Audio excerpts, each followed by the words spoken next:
എല്ലാ കൂട്ടുകാർക്കും നമസ്കാരം. ഇന്നത്തെ നമ്മുടെ റിവ്യൂ എന്ന് പറയുന്നത് അതിരടി സിനിമയെ കുറിച്ചാണ്. ബേസിൽ ജോസഫിന്റെ ഡോക്ടർ അനന്തുവിന്റെ ഫസ്റ്റ് പ്രൊഡക്ഷനാണ് ഈ ഒരു സിനിമ എന്ന് പറയുന്നത്. അതുകൊണ്ട് തന്നെ എക്സ്പെക്ടേഷൻ വളരെ കൂടുതലായിരുന്നു. എനിക്ക് പേഴ്സണലി ഈ ഒരു സിനിമ ഇഷ്ടപ്പെട്ടു. ഈ ഒരു സിനിമ എന്ന് പറയുമ്പോൾ ഇമോഷണലി ഫൺ എന്റർടൈൻമെന്റ് റൈഡ് സിനിമയാണ്.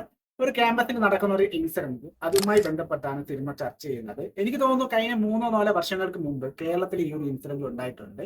അതുപോലെ അത് തന്നെയാണ് സിനിമ ഇവിടെയും ചർച്ച ചെയ്യുന്നത്.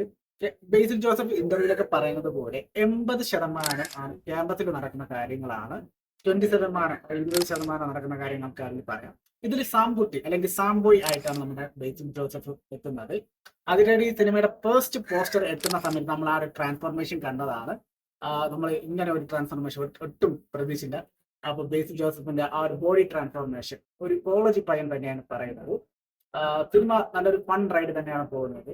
ഞാൻ പറഞ്ഞില്ല, 20% ക്യാമ്പസിന്റെ ഔട്ട് സൈഡേഴ്സ്, അതായത് നമ്മുടെ ടൊവിനോ തോമസ്. ശരിക്കും പറഞ്ഞാൽ തൃശ്ശൂർ ഭാഷയിൽ സംസാരിക്കുന്ന ടൊവിനോ എങ്ങനെയായിരിക്കും തിരുവനന്തപുരം ഭാഷയിൽ സംസാരിക്കുന്നത്? അത്ഭുതകരമായിട്ടാണ് അത് ആ ഒരു കഥാപാത്രം ചെയ്തു വെച്ചിരിക്കുന്നത്. എന്തായാലും എനിക്ക് ആ രണ്ട് കഥാപാത്രം, ടൊവിനോയുടെ ആയാലും ബേസിന്റെ ആയാലും, അല്ലെങ്കിൽ ഇതിന്റെ പിറകെ നിൽക്കുന്ന ബാക്ക്ഗ്രൗണ്ടിൽ നിൽക്കുന്ന കഥാപാത്രം വിഷ്ണു അഗസ്ത്യ, അവരുടെയൊക്കെ കഥാപാത്രങ്ങളൊക്കെ ഗംഭീരമായിട്ട്. വിഷ്ണു അഗസ്ത്യയുടെ ഒക്കെ ചെറിയ കഥാപാത്രമാണ്, അതായത് ബേസിൽ ജോസഫിന്റെ ബ്രദറായിട്ട് വരുന്ന കഥാപാത്രമാണ്.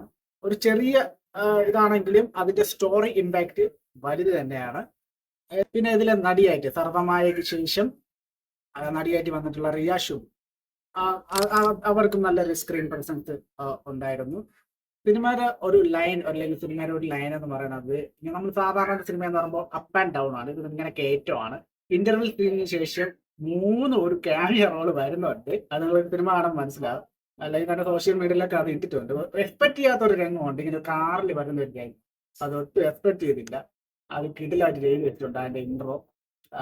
ഈ സിനിമയുടെ ഏറ്റവും വലിയ ഹൈലൈറ്റ് എന്ന് പറയുന്നത് എഡിറ്റിംഗ് ആണ്. സൂപ്പർ എഡിറ്റിംഗ് കൊണ്ടാണ് ഈ സിനിമ കലക്കി വെച്ചിരിക്കുന്നത്. അതിനൊരു പ്രത്യേക കൈയടി നൽകുന്നുണ്ട്. എന്തായാലും എനിക്ക് ഈ സിനിമ പേഴ്സണലി ഇഷ്ടപ്പെട്ടു. എന്തായാലും